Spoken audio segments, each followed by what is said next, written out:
Football খেলা দেখে মানুষ, আবেগ দিয়ে সাপোর্টার, কিন্তু আবেগ দিয়ে দিন মানা যায় না। বুঝতে পারছেন? দিন হচ্ছে আল্লাহ এবং আল্লাহ রসুল যেটা বলছেন আপনাকে সেটা মানতে হবে, এই জিনিসটা বোঝা, তাই না? আপনি আবেগ, এক খ্রিস্টান ফুটবল খেলায় হারছে, আপনি কান্না করতেছেন, মানে আবেগ তার প্রতি। আমরা মুসলিম কেমন মুসলিম দেখেন, আমরা মুসলিম সাপোর্ট করি অমুসলিমদেরকে, আমরা মুসলিম সাপোর্ট করি এমন মুসলিমদেরকে যার কোনো ইসলাম সম্পর্কে জানে না, যার চলাফেরা উলঙ্গপনা বেহায়াপনাতে ভরপুর, আমরা তাদেরকে সাপোর্ট করি। কেমন মুসলিম, বুঝতে পারছেন?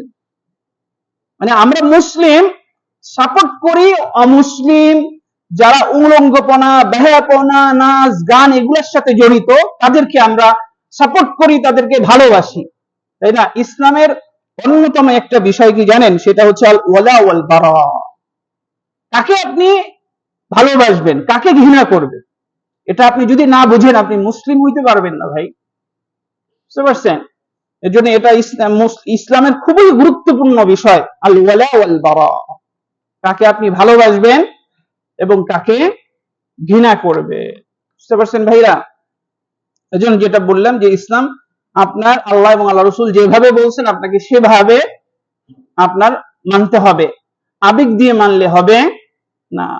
আমি আপনি যেই ইবাদত গুলা করি, এই সমস্ত ইবাদত যদি আল্লাহর দরবারে কবুল হইতে হয়, সর্বপ্রথম হচ্ছে যে আপনাকে একনিষ্ঠ ভাবে আল্লাহর জন্য করতে হবে, ইখলাসুন নিয়্যা।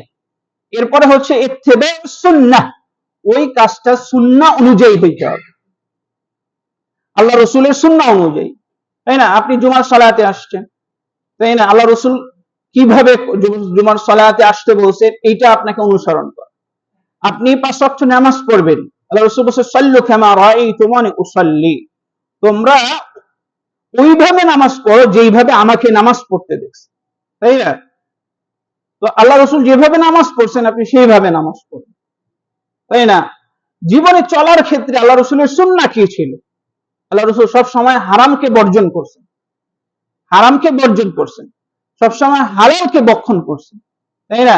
আর আপনি যদি হারামের সাথে চলেন, আপনি সুদের সাথে সম্পৃক্ত, আপনি ঘুষের সাথে সম্পৃক্ত, আপনি মানুষের উপর জুলুম করার সাথে জড়িত, তাই না? তাহলে আপনি আল্লাহ রসুলের সুন্নাহ ফলো করলেন না,